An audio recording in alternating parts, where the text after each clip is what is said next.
Most people think the scariest moment in that ancient world was the flood. It wasn't. The flood was just the ending. The real fear came before it, when judgment didn't arrive as destruction first, but as presence. Michael. By the time he arrived, the consequences were already unfolding. The giants, the Nephilim, were dying across the earth. Not in one place, but everywhere their kind still stood. What was born from heaven and human union was being undone, collapsing under a judgment they couldn't resist or escape. Everything tied to that corruption was breaking at the same time. The world that allowed it was finally reaching its limit. And in the middle of it all, one group remained. The women connected to the fallen angels. Not removed, not forgotten. Still standing where everything had begun to fall apart. Then it happened. Michael stepped into the situation as if nothing in it required explanation. And immediately something became clear. Every connection to the fallen order, every choice, every involvement, every hidden alignment was already fully exposed in his presence. Because Michael wasn't coming to react to the collapse. He was coming to finalize it. Now the question is simple. What happens when the final decision of an entire corrupted age stands directly in front of those who lived inside it? Because that's where this story begins. Before the earth fully understood what was happening, Michael was no longer standing among the women. He had moved, not through distance, but through authority. At the center of the collapse stood the one who started it all, Shemihaza, leader of the Watchers, the one who didn't just fall, but led others into falling with him, the one who crossed the boundary first and taught others how to do it. And now everything he built from that decision was breaking apart. His legacy, the giants, the corruption, the broken order between heaven and earth, was being erased in real time. But he was still there, still aware, still watching it end. And then Michael appeared before him. There was no buildup to it, no movement that signaled confrontation. It was as if the space between them simply stopped allowing anything else to exist. Shemihaza didn't speak immediately, not because he had nothing to say, but because something in him understood that speech no longer carried weight here. Michael finally spoke, and it wasn't loud. It didn't need to be. "You are bound." That was it. No debate, no accusation, no history replayed, just the sentence. Final. Already decided. And in that moment, something changed in Shemihaza's understanding of what was happening. This wasn't punishment being introduced. This was punishment being executed. As if the decision had already existed long before he ever fell, and he was only now reaching the moment where it became real. Michael did not struggle with him. There was no clash that suggested uncertainty, because uncertainty wasn't present here. Instead, the binding began, not described as chains in the way humans imagine them, but as containment that comes from an authority higher than force itself. Something that does not restrain the body first, but removes the possibility of escape from reality itself. Shemihaza's fall was not loud. It was final, not a defeat in battle, a conclusion of authority. And as it happened, the consequences of his leadership were already unfolding elsewhere, because what he had started could no longer continue unchecked. The structure he created between heaven and earth was collapsing back into separation. And Michael did not stay to witness it for long. He turned away from Shemihaza as if the outcome was already complete. Because in his role, nothing required emotion, only completion. And now his attention shifted again, back to the earth, back to those still standing inside the aftermath of what had been decided, back to the women connected to everything that was now being erased. Because the next part of this judgment was not about leadership anymore. It was about those left behind in the shadow of that leadership. And what Michael does next is not confrontation, it is separation. When Michael returned to the earth, nothing about the destruction had changed. The Nephilim were still collapsing across the world. The order between heaven and corruption was still being dismantled. But something had changed. Now everything was being seen through judgment that could not be ignored anymore. And in the middle of that unfolding end, the women still stood, not as one group anymore, not as a single identity. Something had already begun to separate them, without movement, without force, just by presence. Michael didn't speak immediately, because his arrival alone had already started dividing what looked the same from what was not the same. Some of them felt it instantly, a pressure, not physical, but revealing. Like every choice they had made around the fallen angels was no longer hidden inside memory, but standing in front of them as fact. Others resisted that feeling, trying to hold on to the idea that what they experienced was still explainable, still justifiable, still something that belonged to them. But it wasn't, not anymore. And then Michael spoke, only once. Not as a question, not as a warning, but as classification. Step forward. No explanation followed, no criteria was given, but something in that command made it clear. This was not optional movement. This was exposure already taking shape. And slowly, it happened. Not all at once. Some women stepped back without realizing why, not because they were forced physically, but because something in them could not remain where it was anymore. As if part of their story no longer belonged in the same place as the others. Others didn't move, not out of bravery, but because everything in them had already aligned with what they once accepted, even if they didn't fully understand the outcome at the time. And in that division, a new reality became visible. There were no longer the women of the fallen angels.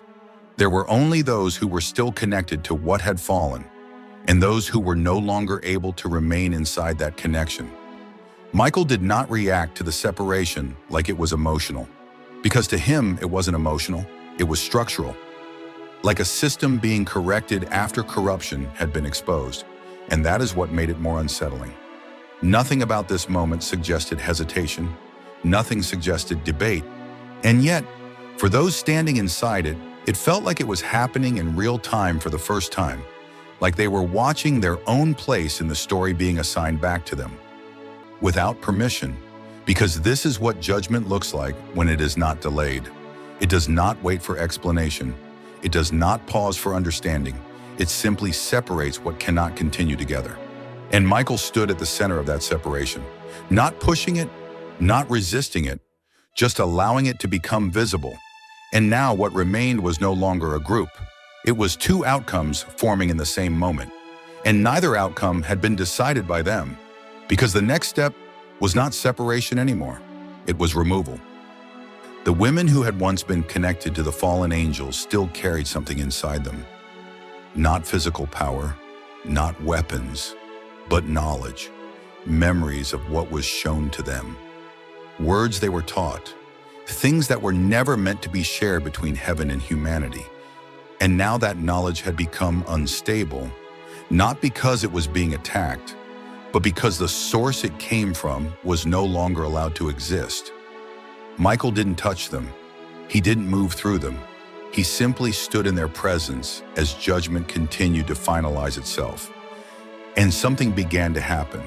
At first it was subtle. Some of them noticed they could no longer recall certain things clearly. Not everything, just fragments. Names that once felt sharp were suddenly unclear. Teachings that once felt powerful now felt distant, like they belonged to someone else. Then it spread. Symbols they remembered began to feel unfamiliar. Words that once carried meaning started losing structure in their minds. It wasn't confusion, it was removal. And what made it worse was this: nothing was being taken violently. There was no struggle inside them that they could fight back against. It was simply no longer accessible because the knowledge they carried was tied to something that had already been judged. And once the source of something is declared finished, what it created cannot remain unchanged. Some of them tried to hold on to it, tried to repeat what they once learned, tried to anchor themselves to memories of what the fallen ones had shown them. But the more they reached for it, the less real it became. It was like trying to hold water that was already being taken out of your hands by reality itself. And still, Michael did not speak. He did not declare what was happening because he didn't need to. The silence of explanation was intentional. This was not punishment through force. This was correction through separation. And slowly, something even more unsettling began to appear. Not all of them were losing the same things. Some were losing fragments, Others were losing entire structures of understanding, and a few were losing almost everything they once carried from that world. That difference mattered because it revealed something no one wanted to admit. They were never the same group to begin with. Some had been closer to deception, others closer to choice, and some had simply stood too close to something they were never meant to enter. And now all of it was being sorted without conversation, without judgment being spoken aloud, just reality correcting itself around them. And once the knowledge faded, something else became obvious. Without what they were given, without what they learned from the fallen angels, without the influence that once defined parts of their identity, there was nothing left to hide behind. Only themselves, stripped of everything that connected them to that corrupted source, and Michael still did not move, as if anything emotional was happening. Because to him, and this was not loss, it was completion. But for those experiencing it, it felt like something inside reality was quietly closing doors they would never be able to reopen. And the final truth became unavoidable. What had been given by the fallen ones was never meant to remain once they were judged. It could not survive separation from its origin, and now that origin was gone. So the knowledge followed it, not destroyed, not erased, just silenced. And what remained in its place was something far more serious. Because once you are no longer what you were taught to be, the only thing left to face is what you truly are without it.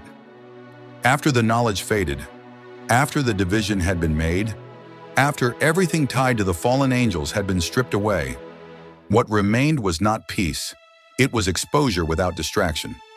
The women stood in a world that no longer responded to what they once carried inside them.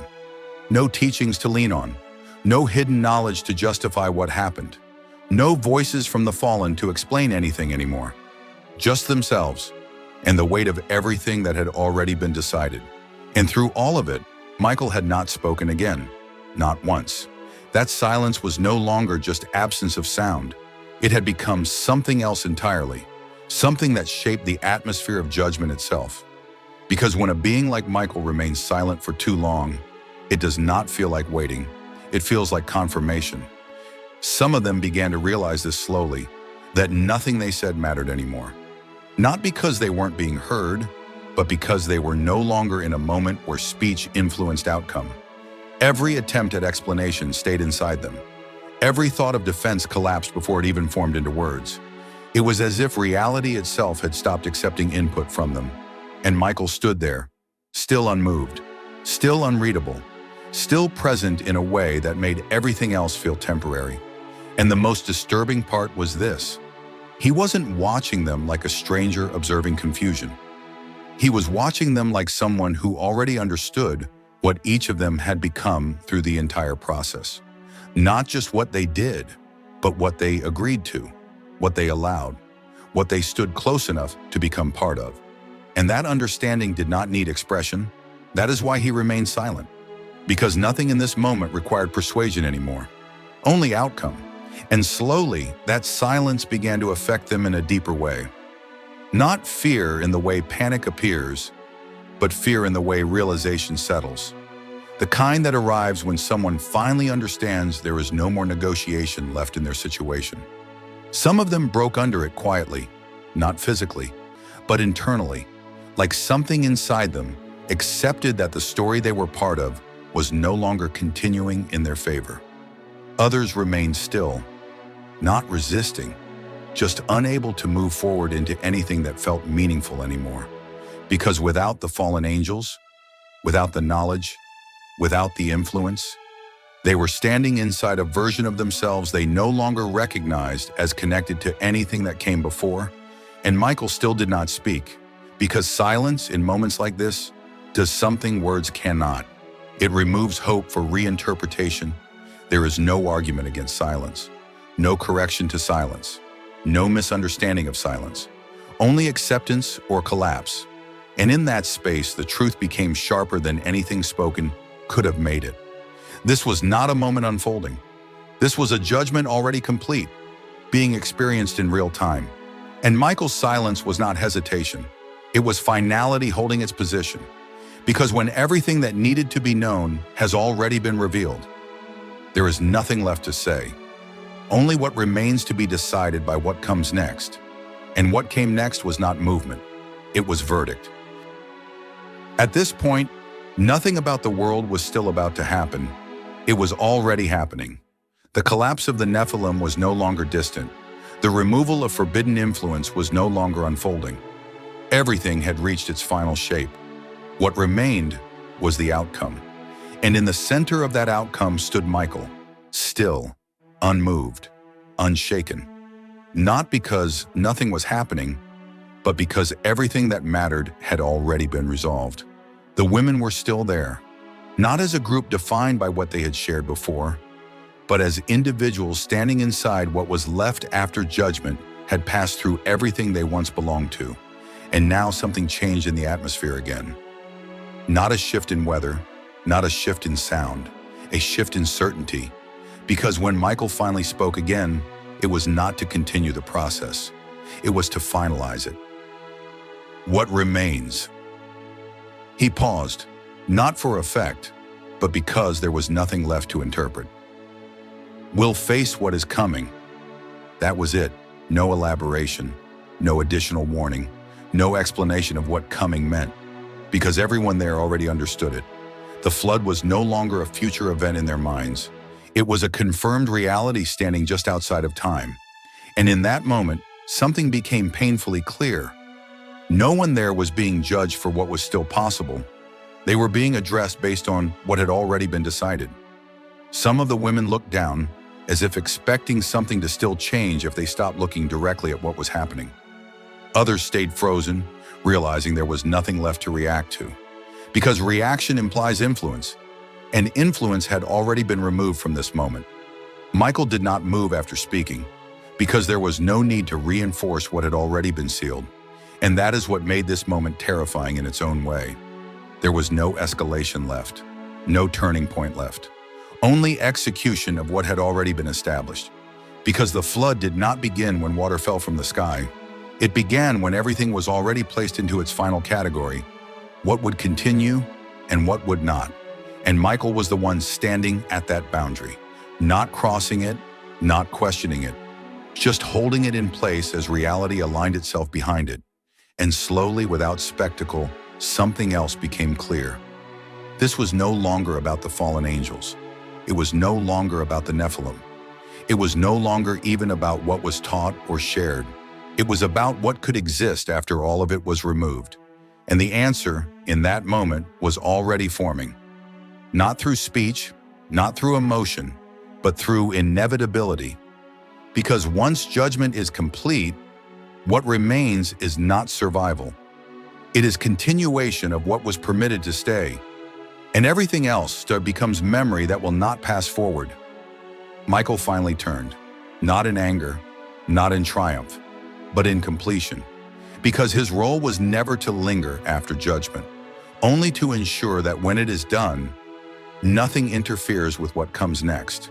And what came next was not his to speak into anymore. It belonged to what had already been set in motion. The flood was no longer being decided. It was already on its way. And in that final stillness, before everything changes, one truth stands alone. The world did not end because it was destroyed. It ended because judgment was finished first. And Michael was the one who made sure nothing remained unresolved.